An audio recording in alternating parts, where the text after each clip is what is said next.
আল্লাহ রাব্বুল আলামিনের জন্য জানাই দিলেন, দুনিয়ার জমিনে যদি কারো জেল হয়, জরিমানা হয়, কারো যদি জেল খাটতে হয়, 6 মাসের 1 বছরের যাবজ্জীবন যদি কারো জেল হয়, কিন্তু সাধারণ মানুষ যদি তাকে গিয়ে জিজ্ঞাসা করে কি কারণ ছিল তোমার জেলখানার আসা, সে বলবে আমি অমুক চুরি করেছি, সে বলবে আমি ডাকাতি করেছি, সে বলবে আমি এই পাপ কাজ করেছি, খুন করেছি, ধর্ষণ করেছি, এই কাজগুলো করার কারণে আজকে আমি জেলখানার ভিতরে এসেছি।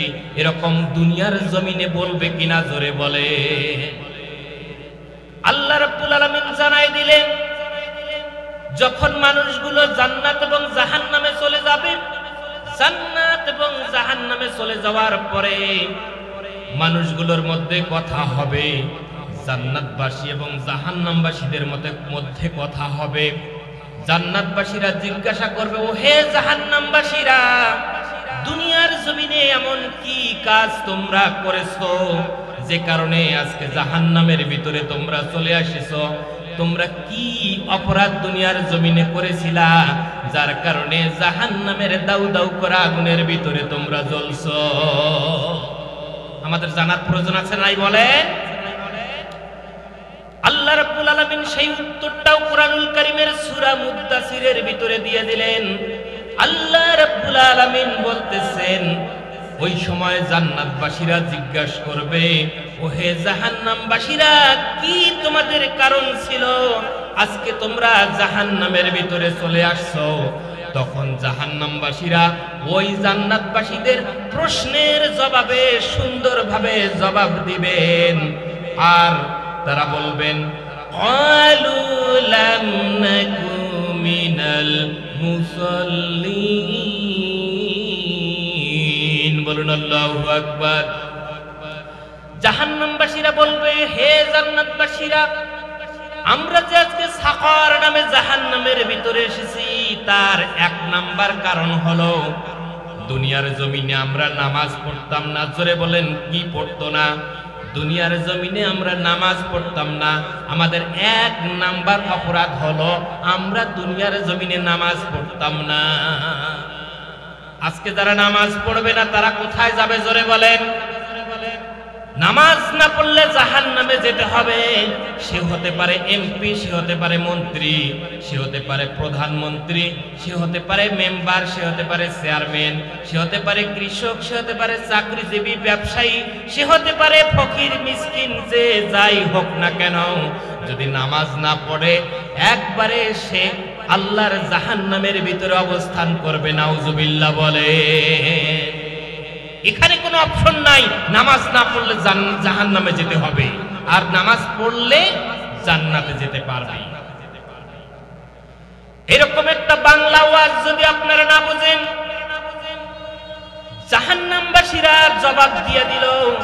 আল্লাহ পাক সেই জবাবটা কোরআনুল কারীমের ভিতরে সুন্দরভাবে দিয়ে দিলেন যে জান্নাতবাসীরা যখন তাদেরকে প্রশ্ন করবে তখন তারা এভাবে করে উত্তর দেবে।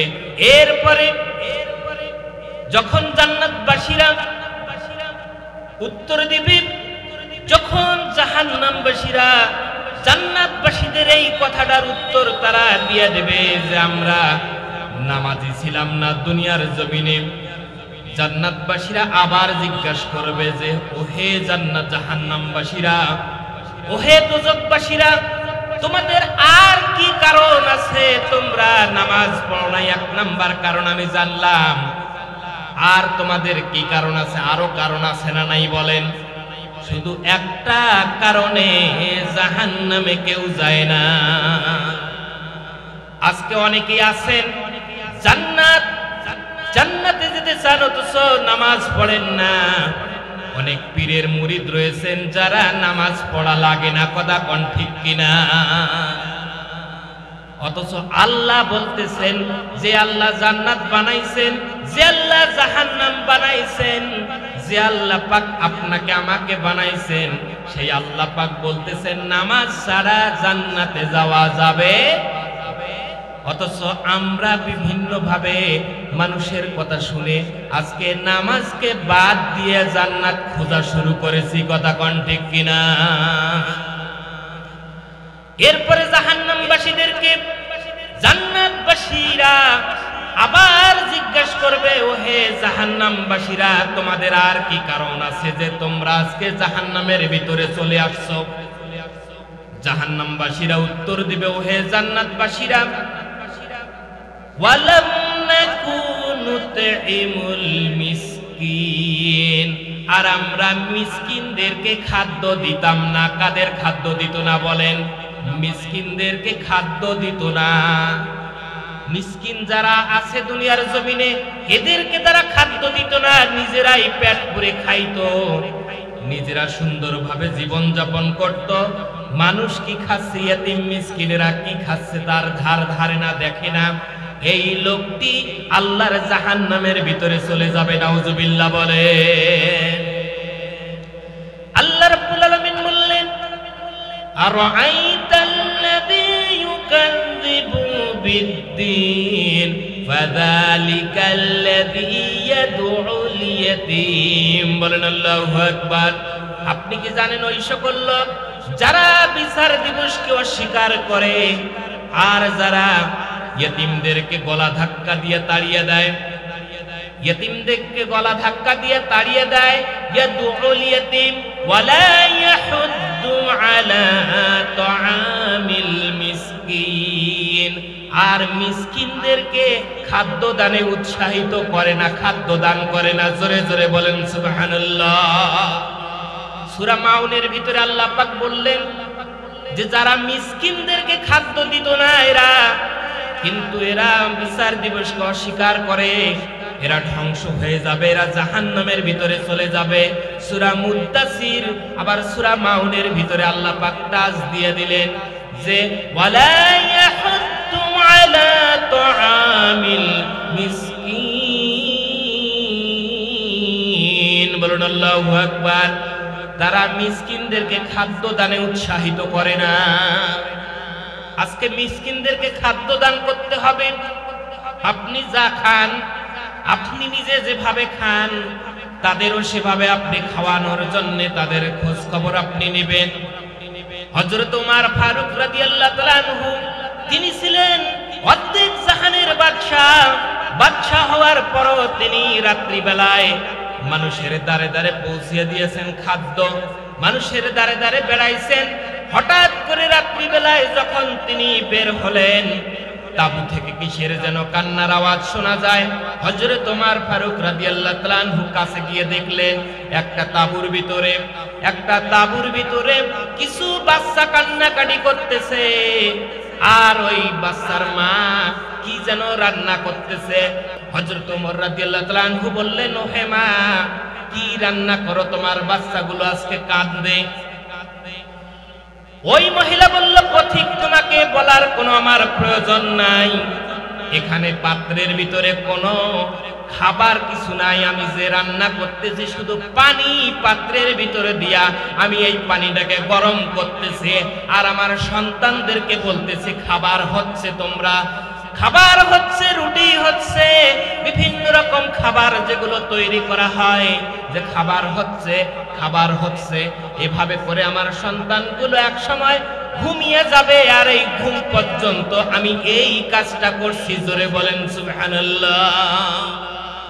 অর্ধেক জাহানের বাদশা হযরত ওমর ফারুক রাদিয়াল্লাহু তাআলা আনহু, তার যেন পা থেকে মাটিগুলো সরে গেল যে আমি পৃথিবীর বাদশা হয়েও এই যে মিসকিনদেরকে, আমি তো এই মিসকিনকে খাবার পৌঁছায় দিতে পারি নাই। এই মহিলা এত অভাবের ভিতরে রয়েছে, আমি তো জানতে পারি নাই। জাহান্নামে গেলে শুধুমাত্র কি জাহান্নামে যখন চলে যাবে সে একাই যাবে না 4 জনকে নিয়ে যাবে? আপনি আমি বাঁচবো না মরবো? তাহলে আপনার আমার আন্ডারে যে সকল মহিলারা আছে তাদেরকে পর্দা পুশিদা, নামাজ রোজা এবং ইসলামের কথাগুলো বলতে কারা কারা রাজি? দুহাত তুলে আল্লাহকে দেখা। আল্লাহ পাক যেন কবুল করেন, সকলে বলেন আমিন। সম্মানিত উপস্থিতি, এই জন্যেই হতে পারে এখনো সংশোধনের সময় আছে, দুনিয়ার জমিনে সংশোধনের এখনো সময় আছে। মৃত্যুর পরে এমন একটা সময় আসবে আর সংশোধনের সময় নাই। কথা কোন ঠিক কিনা?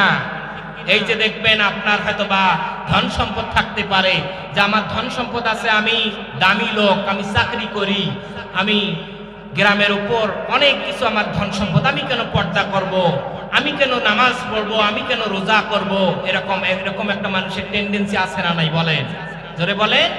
কিন্তু যেই ঘর, যেই বাড়ি, এটা কি আপনার না অন্যের? বলেন, আল্লাহ তাআলার।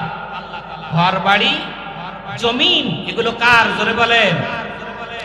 পরের জায়গা পরের বাড়ি, ঘর বানাইয়া আমি রই, আমি তো সে ঘরের মালিক নই। কথা কোন ঠিক কিনা? পরের জায়গা পরের বাড়ি, ঘর বানাইয়া আমি রই, আমি তো সে ঘরের মালিক নই, আমি তো সে ঘরের মালিক নই। কথা কোন ঠিক কিনা? আরো জোরে বলেন ঠিক কিনা? একদিন যেতে হবে ভাইরা, যাওয়ার আগেই আমাদের সংশোধন হতে হবে, যাওয়ার আগেই সংশোধন হবে, সংশোধন আমাদের হতে হবে। আল্লাহর কোরআনটা একটু সিনায় নিয়ে যান। কি নিয়ে যান? সিনায় একটু কোরআনটা নিয়ে যান। আমার এই কণ্ঠে তুমি তোমারই বাণী তুলেছ। কথা কোন ঠিক কিনা? আমার এই কণ্ঠে তুমি তোমারই বাণী তুলেছ, বুকের দিরাজ তুমি কোরআনের ঠাঁই দিয়েছ। এত ভালোবাসো কেন মালিক আমায়, কি করে শুকর তার করি আদায়। এত ভালোবাসো কেন মালিক আমায়, এত ভালোবাসো কেন মালিক আমায়। আল্লাহু আকবার বলেন। পৃথিবীর দিকে দিকে ওজুদ হৃদে, পৃথিবীর দিকে দিকে ওজুদ হৃদে, কণ্ঠ আমার নামে তোমার গীতে। তাওফিকে তোমার নিয়ামত বেশুমার, তাওফিকে তোমার নিয়ামত বেশুমার, নুয়ে পড়ে মন সেজদায়। এত ভালোবাসো কেন মালিক আমায়, এত ভালোবাসো কেন আল্লাহ আমায়। হৃদয়ার পথে পথে জীবন সবুল, চলতে আমায় তুমি করো কবুল। হৃদয়ার পথে পথে জীবন সবুল, চলতে আমায় তুমি করো কবুল। কোরআন গেয়ে যাই তোমাকেই যেন পাই, কোরআন গেয়ে যাই তোমাকেই যেন পাই, পথ চলি তোমারই আশায়। এত ভালোবাসো কেন মালিক আমায়, এত ভালোবাসো কেন মালিক আমায়। আল্লাহু আকবার বলেন। বলতেছিলাম মহিলারা বেশি জাহান্নামের ভিতরে, তার কারণ হলো চারটি কাজ তারা করে নাই, এই কারণে জাহান্নামের ভিতরে। আল্লাহর নবী হাদিসের ভিতরে বললেন কেন জাহান্নামে তারা গেল। তারা কিন্তু ইবাদত বন্দেগীগুলো সুন্দরভাবে পালন করতে পারে না, আর এ কারণেই তারা কিন্তু বেশিরভাগ গুলো জাহান্নামের ভিতরে চলে গেছে। অথচ আমাদের সমাজের ভিতরে মহিলারা এই জাহান্নামে যাওয়ার কারণ আছে না নাই? জোরে বলে। অনেক কারণ আছে।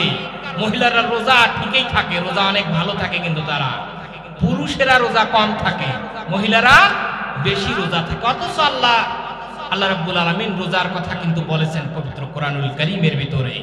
তো রোজা যেহেতু আমাদের আগমন করছে রমজানুল মুবারকে, এই রোজা যাতে করে আমরা পালন করতে পারি আল্লাহ পাক যেন তৌফিক দান করেন।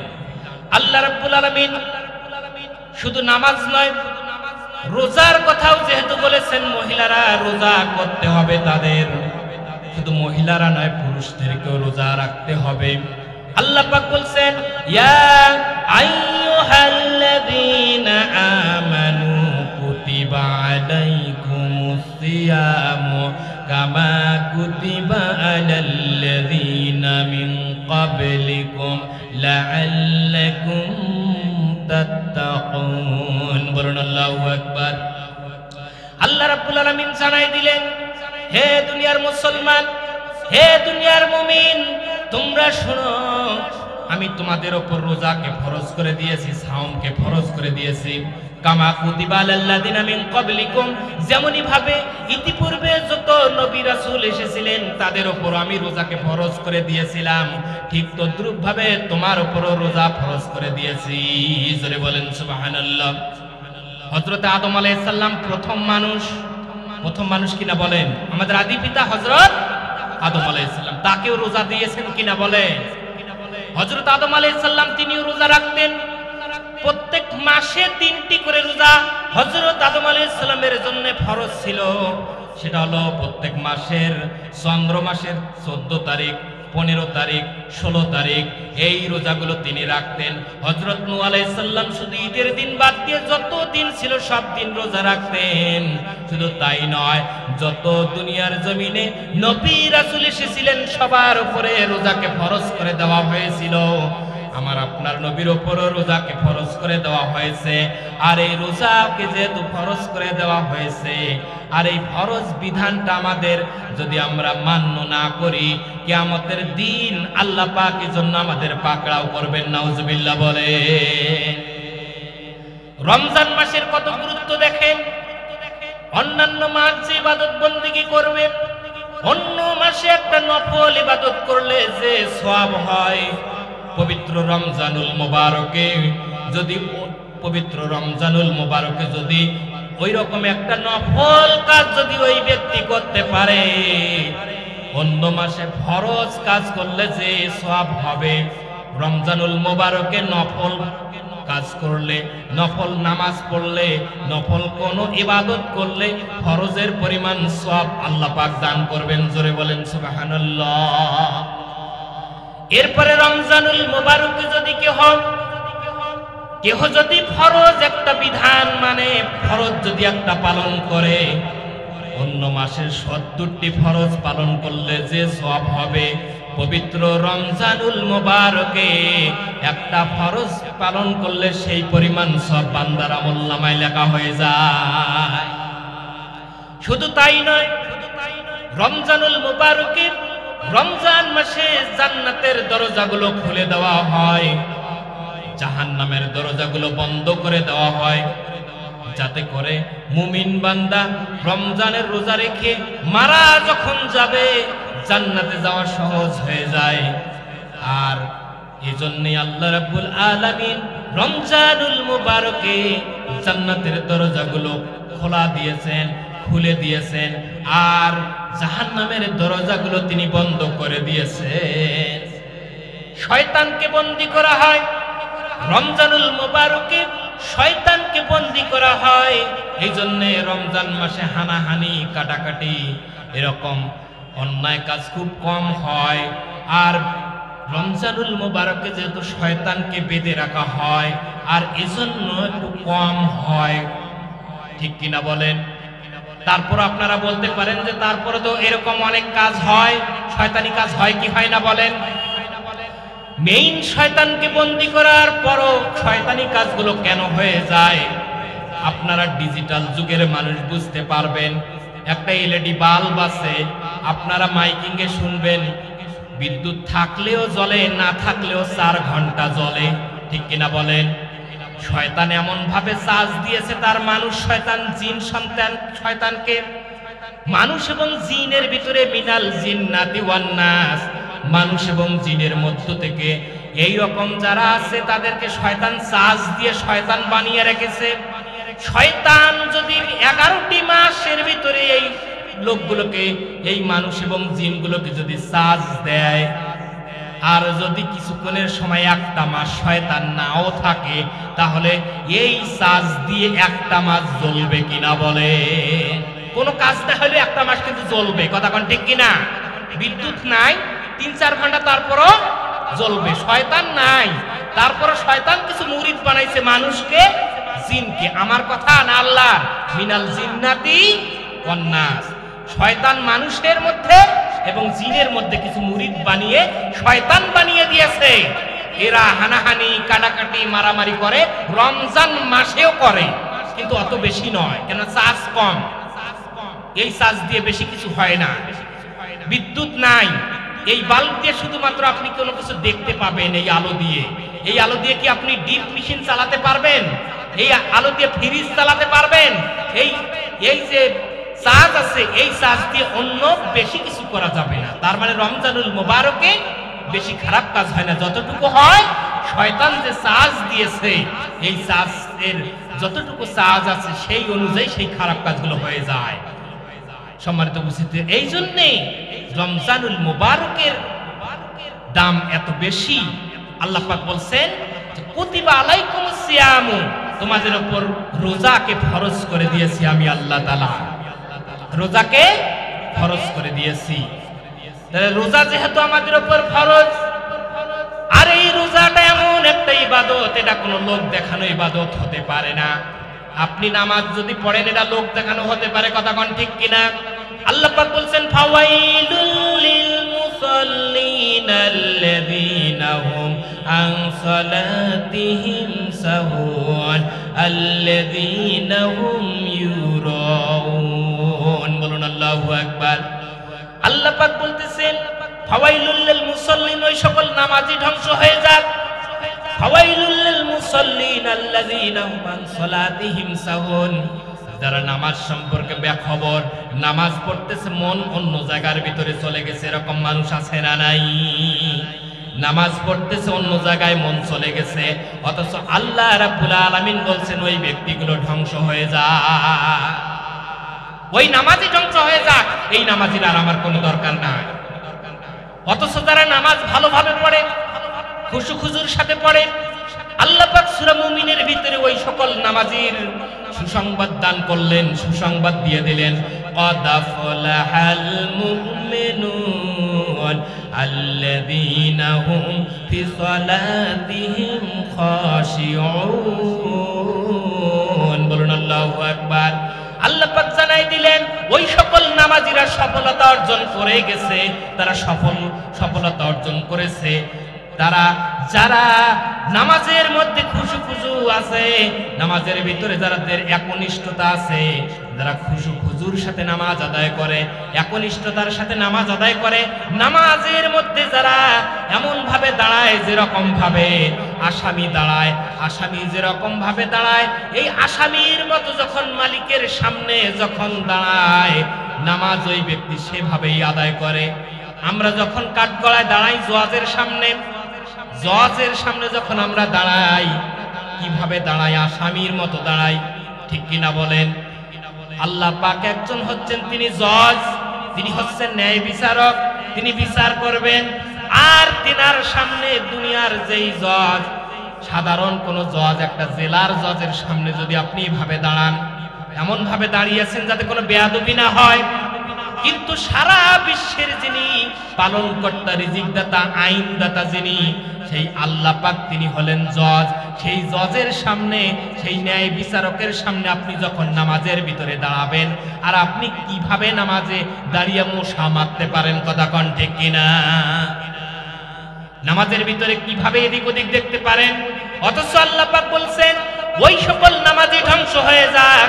ফাওয়াইলুল লিল মুসাল্লিন আল্লাযীনা হুম আন সালাতিহিম সাহুন, যারা নামাজের মধ্যে, নামাজ সম্পর্কে যারা বেখবর, যারা নামাজ সম্পর্কে খবর রাখে না, আল্লাযীনা হুম ইউরাউন, এইভাবে করে আল্লাহ রাব্বুল আলামিন জানাই দিলেন আল্লাযীনা হুম ইউরাউন। আর যারা লোক দেখানোর জন্য নামাজ আদায় করে, ওই সকল নামাজি ধ্বংস হয়ে যাক। আল্লাহ রাব্বুল আলামিন এই লোক দেখানো নামাজিকে পছন্দ করে না। শুক্রবার 8 দিন, 7 দিন পরে একটা শুক্রবার আসে, যদি আমি এদিনে নামাজ না পড়ি লোকে আমাকে কি বলবে, এই মন মানসিকতা নিয়ে যদি নামাজ পড়েন, লোক দেখানো নামাজ হয়ে গেল, যাইতে হবে জাহান্নামে, নাউজুবিল্লাহ বলেন। 5 ওয়াক্ত নামাজ যদি আমি না পড়ি তাহলে লোকে আমাকে খারাপ বলবে। আজকে ঈদের দিন যদি আমি নামাজে না যাই তাহলে মানুষ বলবে যে ঈদের নামাজটা পড়লো না। তার মানে লোক দেখানোর জন্য কারো যদি নামাজ হয় তাহলে ওই নামাজ আল্লাহর দরবারে কবুল হবে না। নামাজের কথা কেন বললাম? রোজার বিষয়ে এসে নামাজ লোক দেখানো হতে পারে। এরপরে আসুন, হজ লোক দেখানো হতে পারে। হজ আমার উপর ফরজ হয়েছে, আমি যদি আজকে হজ না করি তাহলে লোকে বলবে এত ধন সম্পদ থাকার পর হজ করলো না, এই জন্য সে মানুষের ভয়ে হজ করতে যাচ্ছে, নাউজুবিল্লাহ বলেন। আর এইরকম যদি লোক দেখানোর জন্য কেউ যদি হজ করে ওই হজ কবুল হবে না। এরপরে যাকাতটাও কিন্তু লোক দেখানো হতে পারে। যাকাত লোক দেখানো হতে পারে কিভাবে? সেটা আমি দান করব এতগুলো টাকা, যাতে আমাকে মানুষ দানবীর বলে, এজন্য আমি দান করব মানুষকে, যাতে মানুষ আমাকে বড় দানবীর বলে, দানশীল বলে। এই গ্রামের মধ্যে যাতে ভালো মানুষ বলে যে এই ব্যক্তি বেশি দান করে। এই মন মানসিকতা করে যদি কেউ দান করে যে আমাকে মানুষ ভালো বলবে, ওই দান তো কবুল হবে না, জাহান্নামে যেতে হবে, নাউজুবিল্লাহ বলে। তাহলে বুঝাতে চাইলাম, নামাজ লোক দেখানো হতে পারে, যাকাত লোক দেখানো হতে পারে, হজ লোক দেখানো হতে পারে, ইবাদত। কিন্তু রোজা এমন একটা ইবাদত, রোজাটা কিন্তু কোনোভাবে লোক দেখানো হতে পারে না। কথা কোন ঠিক কিনা? রোজা লোক দেখানো হতে পারে না। আপনি রোজা আছেন কিনা দুনিয়ার কেউ জানবে না, একমাত্র জানবেন কে? আল্লাহকে ভয় করে শুধু রোজা হয়, অন্য কোনো মানুষকে ভয় করে কেউ কিন্তু রোজা রাখে না। কেউ যদি রোজা রাখার পরে যদি একটু পানি খেয়ে আসে আপনার কাছে যদি গল্প করে, আপনি টের পাবেন যে রোজা আছে কিনা? টের পাবেন না। খাবার খেয়ে এসে যদি আপনার সামনে যদি কথা বলে আপনি টের পাবেন না। তার মানে আপনাকে ভয় করে, মানুষকে ভয় করে, সে কিন্তু রোজা রাখে না। একটা ইবাদতই আছে যে ইবাদতটা একমাত্র আল্লাহকে খুশি করার জন্য, আল্লাহকে, যে ইবাদতের ভিতরে কোনো রিয়া নাই, একমাত্র মালিককে খুশি করার জন্য হয়, সেটা হলো সাওম, রোজা। জোরে জোরে বলেন সুবহানাল্লাহ। আল্লাহ পাকের জন্য বলছেন যেহেতু রোজাটা এমন একটা ইবাদত, লাআল্লাকুম তাত্তাকুন, যাতে তোমরা মুত্তাকি হতে পারো, যাতে তোমরা একনিষ্ঠতার সাথে, তোমরা যাতে একটা ভয় ভীতি, খোদা ভীতির সাথে এমন একজন নেককার বান্দা হতে পারো। এই রোজার মাধ্যমে তোমরা এরকম মুত্তাকি বান্দা হতে পারবা। রোজার মাধ্যমে মুত্তাকি হয়ে যাবে সে ব্যক্তি।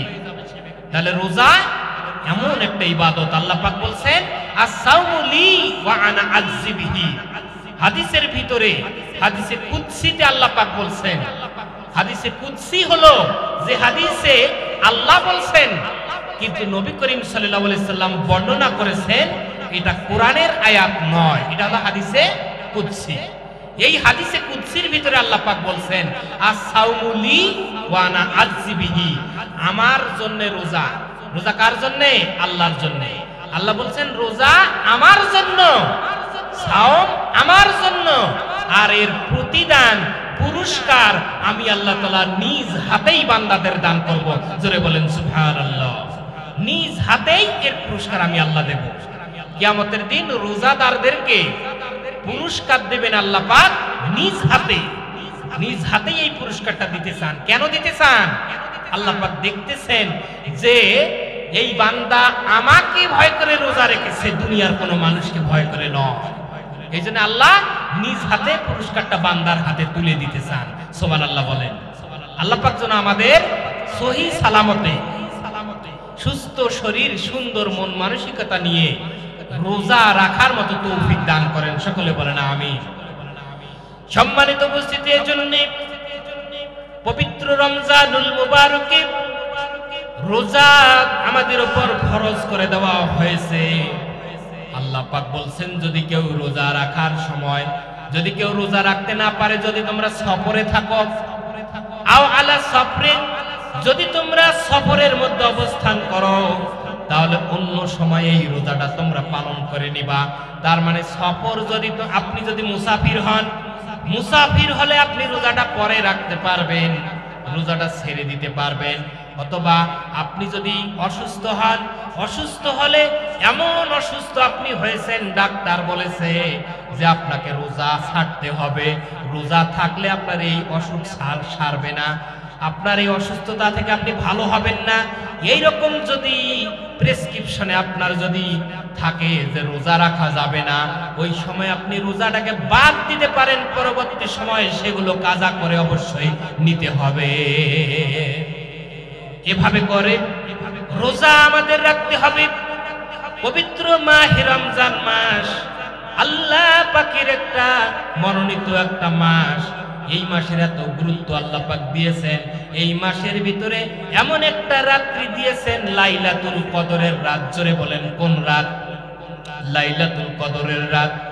আল্লাহ পাক বলছেন লাইলাতুল কদরি খায়রুম মিন আলফি শাহর তানাজ্জালুল মালাইকাতু ওয়া রূহ। আল্লাহ পাক বলছেন এই যে লাইলাতুল কদরি খায়রুম মিন আলফি শাহর, লাইলাতুল কদর হলো এমন একটা রাত যেটা হলো 1000 মাসের চাইতে উত্তম একটা রাত। বান্দা যদি 1000 মাস ইবাদত বন্দেগী করে, নফল ইবাদত বন্দেগী করে, আর যদি ওই রমজানুল মুবারকে লাইলাতুল কদরের রাত্রির ভিতরে যদি ইবাদত করে, 1000 মাস ইবাদত করলে, নফল ইবাদত করলে যে সওয়াব হবে, একটা রাত লাইলাতুল কদরে ওই ইবাদত করলে সেই পরিমাণ সওয়াব আল্লাহ পাক বান্দার আমলনামায় লিখে দেন। সুবহানাল্লাহ বলেন। আল্লাহ পাকের জন্য বলছেন হে নবী আপনি কি জানেন ইন্না আনজালনাহু ফি লাইলাতুল কদর, নিশ্চয় আমি আল্লাহ পাক কোরআনকে অবতীর্ণ করেছি লাইলাতুল কদরে। ওয়া মা আদরাকা মা লাইলাতুল কদর, আপনি কি জানেন যে ওই লাইলাতুল কদরটা কি? লাইলাতুল কদরি খায়রুম মিন আলফি শাহর। বলেন আল্লাহু আকবার।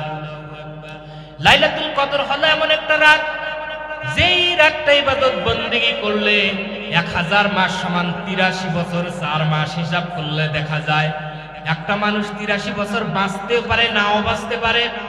83 বছর 4 মাস নফল ইবাদত করলে যে সওয়াব হয়, একটা রাতের ভিতরে রমজানুল মুবারকে লাইলাতুল এই কদরের রাতের ভিতরে যদি ওই ব্যক্তি এই নফল ইবাদতগুলো করতে পারে, তাহলে আল্লাহ রাব্বুল আলামিন ওই ব্যক্তির আমলনামায় 83 বছর 4 মাসের ইবাদত করলে যে সওয়াব হয়, ওই পরিমাণ সওয়াব তার আমলনামায় দান করে দিবে। একটু কালিমা পড়েন লা ইলাহা ইল্লাল্লাহ, লা ইলাহা লা ইলাহা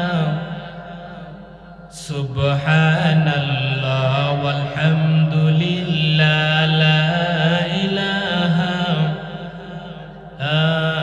সুবহানাল্লাহ ওয়াল হামদুলিল্লাহ, লা ইলাহা লা সুবহানাল্লাহ ওয়াল হামদুলিল্লাহ, লা ইলাহা।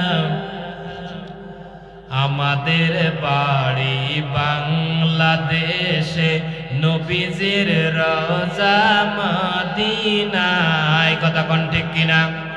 আমাদের বাড়ি বাংলাদেশে, নবীজির রওজা মদিনায়। মৃত্যুর পরে নবীজির শাফায়াত, মৃত্যুর পরে নবীজির শাফায়াত আমাদের যেন নসিব হয়। সুবহানাল্লাহ ওয়াল হামদুলিল্লাহ, লা ইলাহা, জোরে সুবহানাল্লাহ ওয়াল হামদুলিল্লাহ, লা ইলাহা।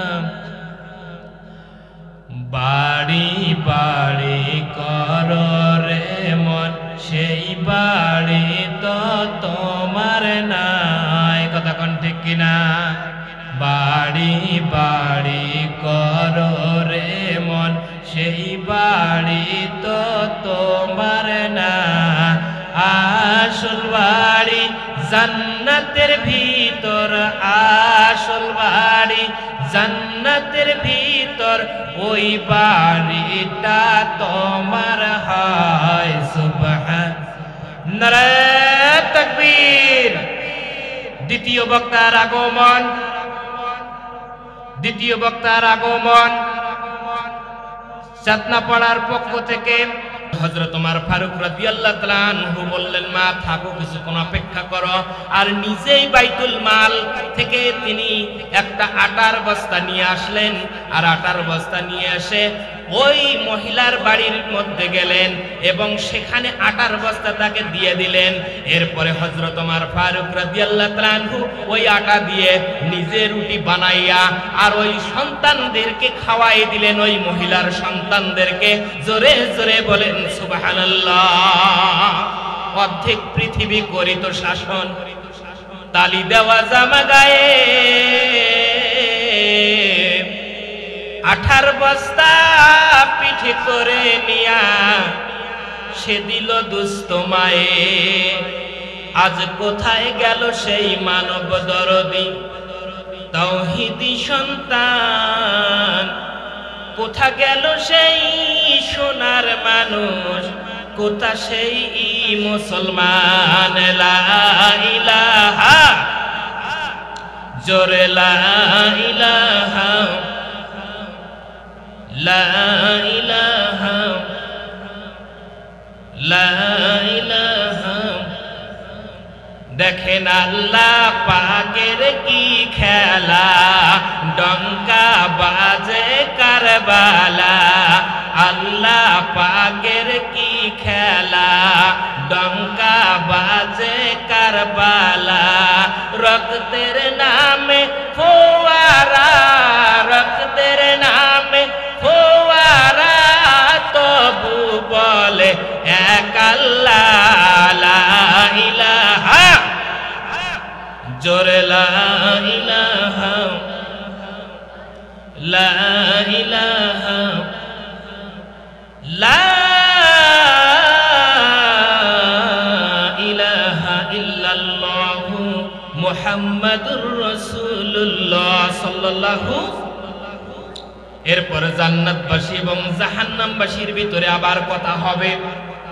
জাহান্নামবাসী দ্বিতীয়বারে উত্তর দিল যে আমরা মিসকিনদেরকে খাদ্য দিতাম না। আজকে যদি আপনি হাজী সাহেব হন, আপনি যদি গ্রামের মোড়ল হন, যদি ধনী ব্যক্তি হন, আপনার গ্রামে আপনার পাশের বাড়িতে যে মানুষ খাবার অভাবে কিন্তু সে পড়ে আছে, মানুষটি কষ্ট পাচ্ছে, আপনার এই ইবাদত দিয়ে আল্লাহর জান্নাতে যেতে পারবেন না। নাউজুবিল্লাহ বলে।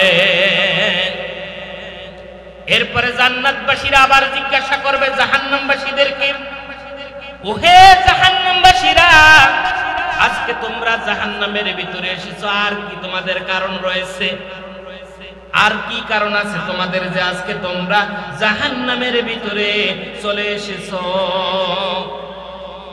ওই জাহান্নামবাসীরা এবারে ৩ নম্বরে উত্তর দিবে, ওয়া কুন্না নাখুদু মাআল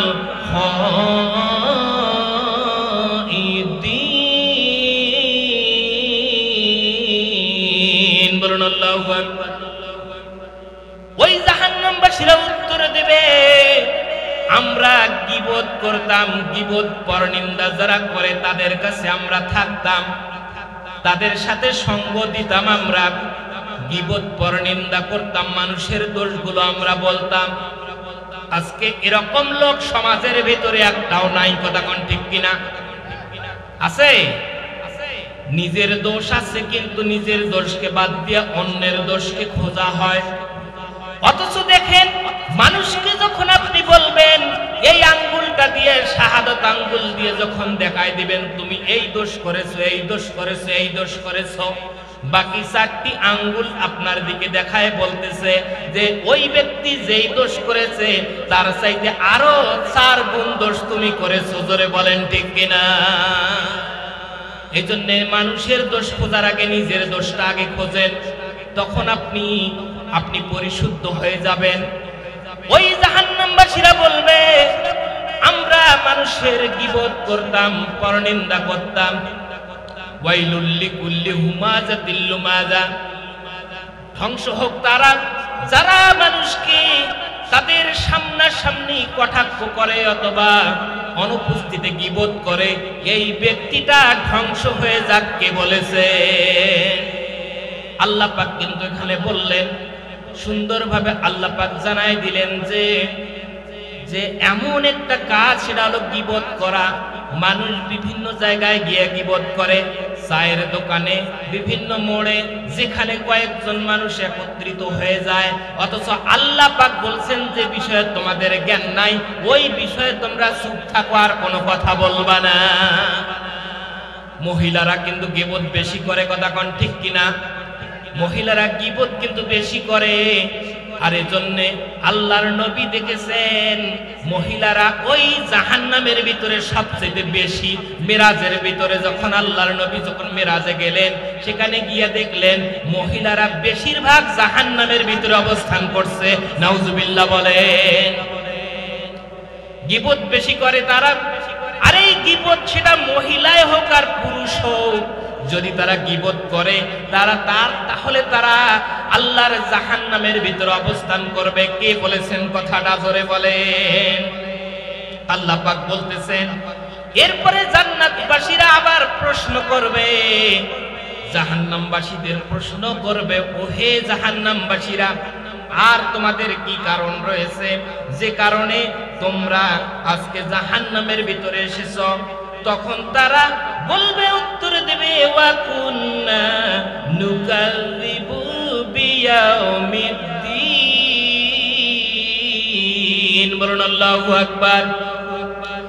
আল্লাহ পাক জানাই দিলেন, জাহান্নামবাসী তখন উত্তর দেবে যে আমরা বিচার দিবসকে অস্বীকার করতাম, মৃত্যুর পর যার একটা জীবন রয়েছে এই জীবনটাকে আমরা অস্বীকার করতাম, এই মৃত্যুর পরের জীবনটাকে আমরা অস্বীকার করতাম।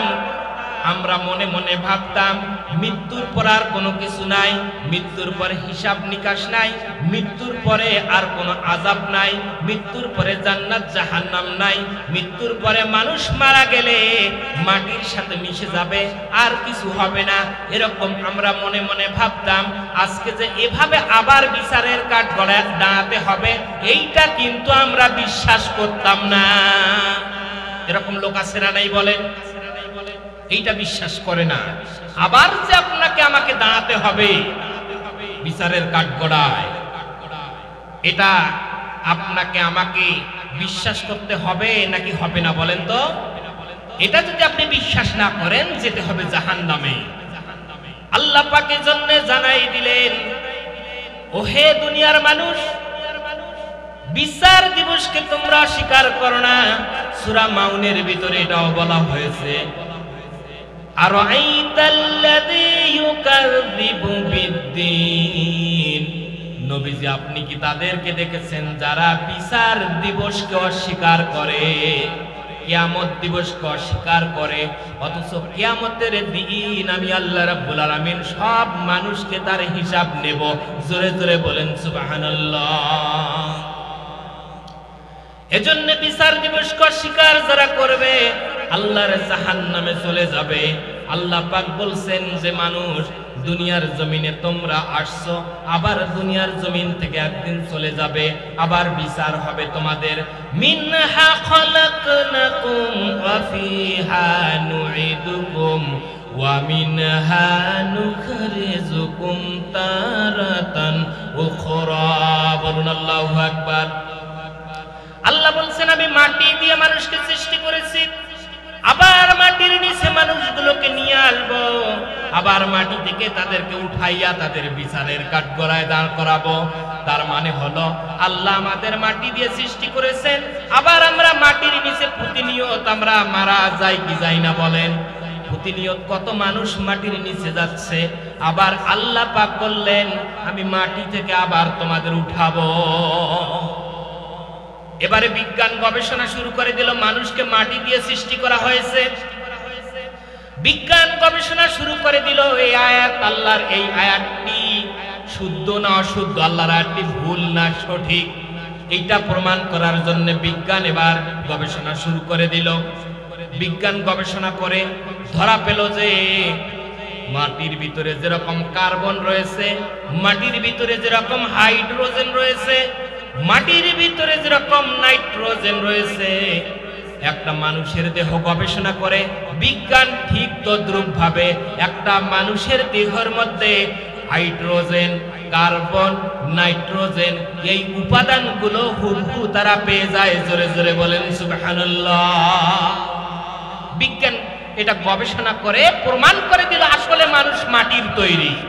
যদিও বা মাটি দেখা যায় না, তারপরও মানুষ মাটির তৈরি। মাটির উপাদান আর মানুষের শরীরের উপাদান একই। এরপর আল্লাহর আয়াত যে ওয়াফিহা নুইদুকুম, আমি তোমাদের আবার মাটির নিচে নিয়ে আসব, এই কথাটা কি আর গবেষণা করা লাগবে নাকি বলেন?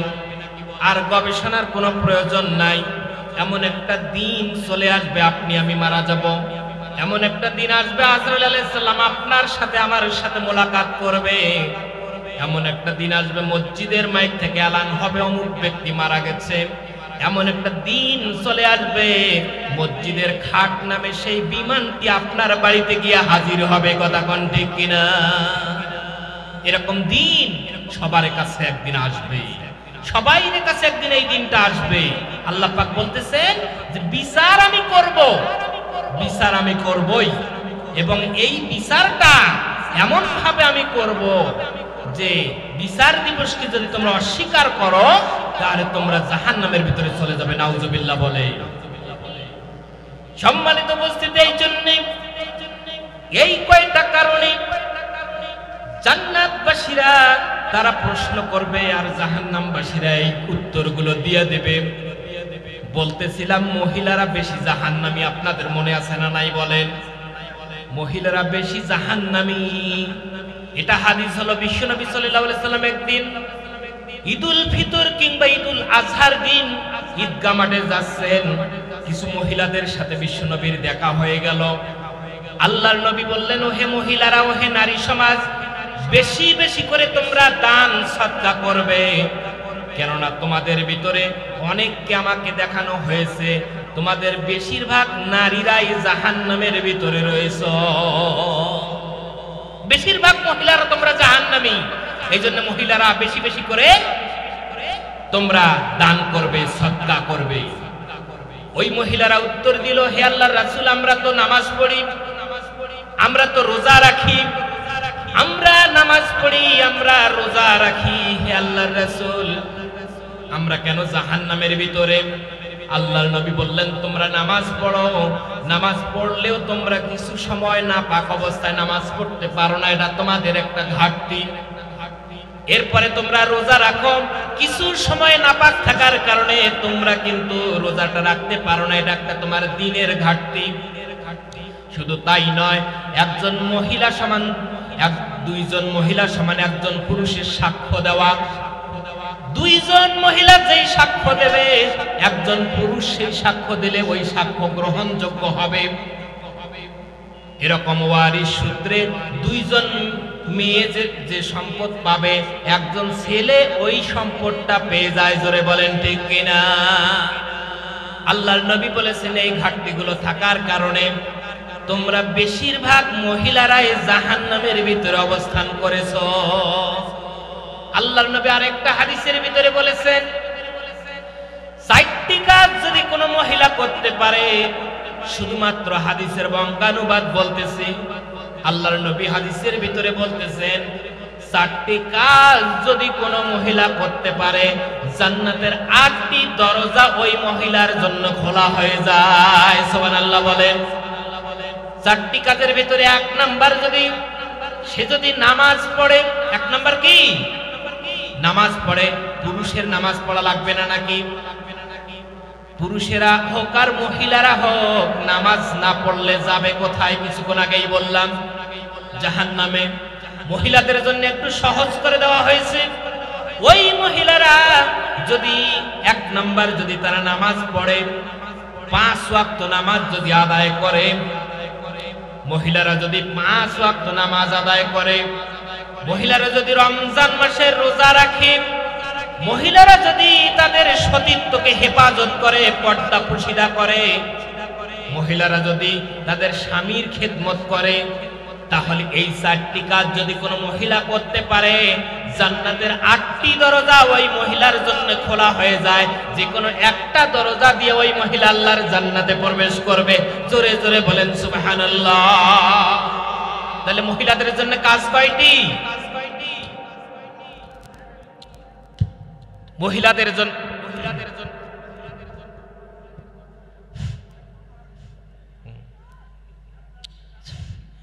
তাহলে মহিলাদের জন্য কাজ কয়টি বলেন? 4টি কাজ। 1 নাম্বার, 5 ওয়াক্ত নামাজ আদায় করবে। মহিলারা 5 ওয়াক্ত নামাজ আদায় করবে। 2 নাম্বার, রমজান মাসের সিয়াম পালন করবে। 3 নাম্বার, নিজের সতীত্বকে হেফাজত করবে। সতীত্বকে হেফাজত করবে, পর্দা পুশিদা করবে। আর 4 নাম্বার, স্বামীর খেদমত করবে। এই 4টি কাজ যদি কোনো মহিলা করতে পারে, জান্নাতের 8টি দরজা ওই মহিলার জন্য খোলা হয়ে যায়। জোরে জোরে বলেন সুবহানাল্লাহ। আর যদি কোনো মহিলা যদি জাহান্নামের ভিতরে অবস্থান করে, মহিলারা যদি জাহান্নামের ভিতরে যায়, মহিলারা জাহান্নামের ভিতরে গেলে তারা একাই কিন্তু জাহান্নামের ভিতরে যাবে না। মহিলারা জাহান্নামের ভিতরে গেলে কমপক্ষে 4 জন পুরুষকে জাহান্নামে নিয়ে যাবে। কয়জন? জোরে বলেন। কমপক্ষে 4 জন পুরুষকে জাহান্নামের ভিতরে নিয়ে যাবে। মহিলাকে বলা হবে, ওহে মহিলা, তুমি জাহান্নামে যাও। ওই মহিলা বলবে, আল্লাহ, আমি জাহান্নামে যাব না, কেননা আমি 4 জন পুরুষকে নিয়ে জাহান্নামে যেতে চাই। তার 1 নাম্বার হলো যে আমার বাবা আজকে নিজের আমল করার কারণে দুনিয়ার জমিনে ভালো আমল করেছে, ইবাদত করেছে, সে আজকে জান্নাতের ভিতরে অবস্থান করছে। আর আমি আমার বাবাকে ছাড়া জাহান্নামে যাব না। জোরে জোরে বলেন সুবহানাল্লাহ। আল্লাহর নবী বলেছেন যে এরকম মহিলারা জাহান্নামে গেলে 4 জন পুরুষকে কমপক্ষে জাহান্নামে নিয়ে যাবে। তার 1 নাম্বার হলো তার বাবা। 1 নাম্বার কি? জোরে বলেন। বাবার কি দোষ? বাবা তো ওই মহিলাকে জন্ম দিল, লালন পালন করাইলো, শিক্ষায় সুশিক্ষিত করাইলো। বাবার কি দোষ? বাবা আজকে জান্নাত থেকে টেনে নিয়ে জাহান্নামে দেওয়া হবে। নাউজুবিল্লাহ বলে। ওই মহিলা বলবে,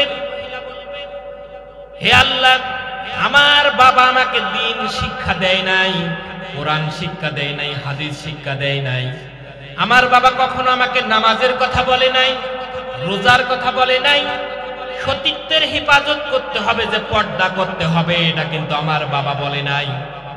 আমার বাবা বলে নাই যে স্বামীর খেদমত করা লাগবে, এগুলো শিক্ষা আমার বাবা কিন্তু দেয় নাই।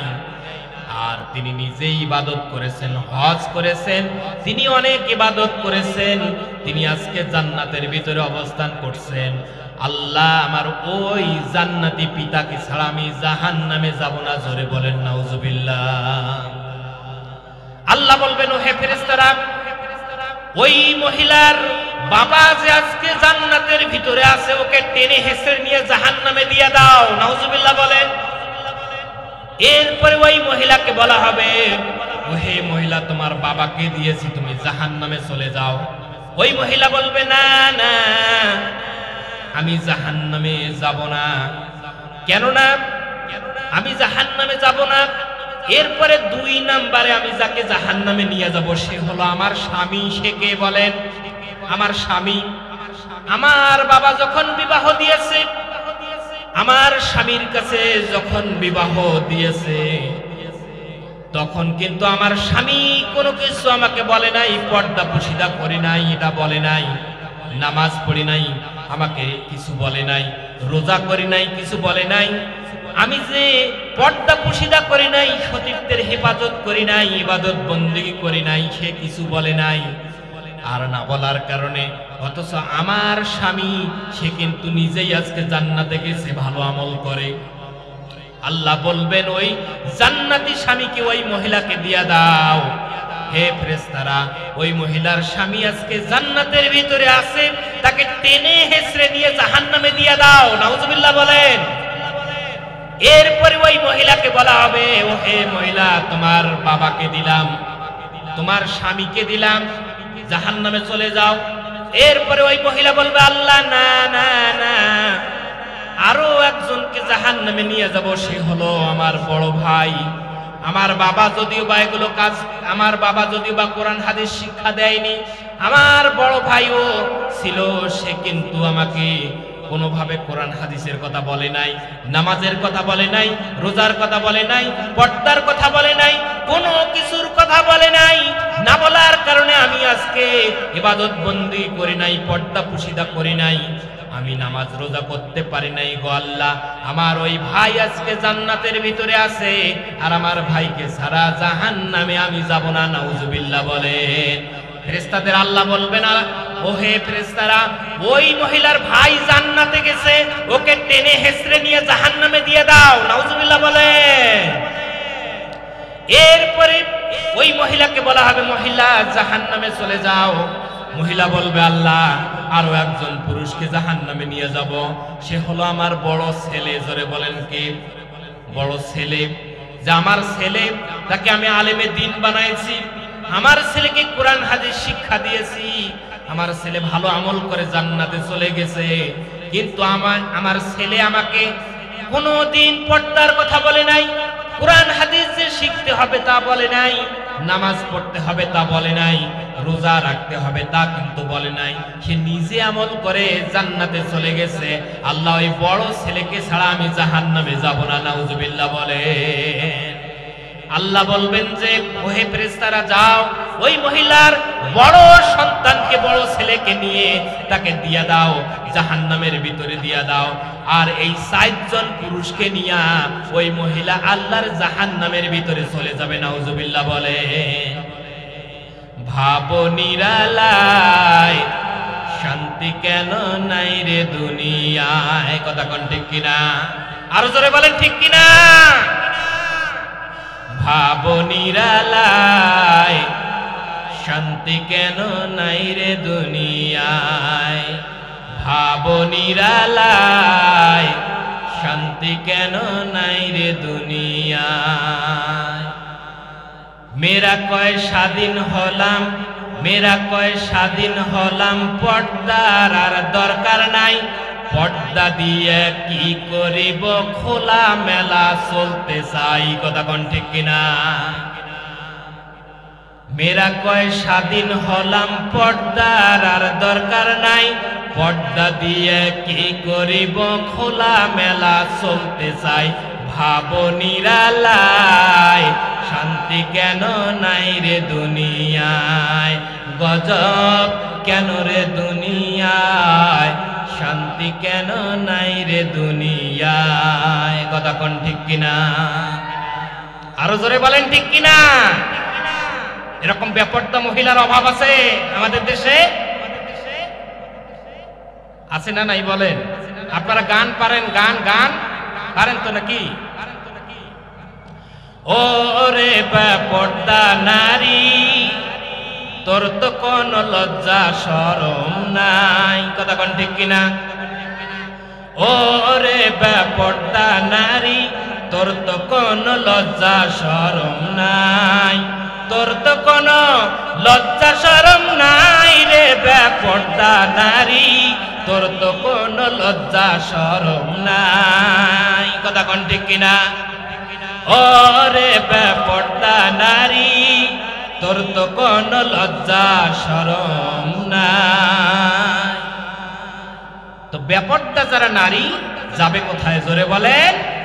জাহান্নামে যাবে। 4টি কাজ করলে জান্নাতি, আর যদি 4টি কাজ না করে চলে যাবে জাহান্নামে।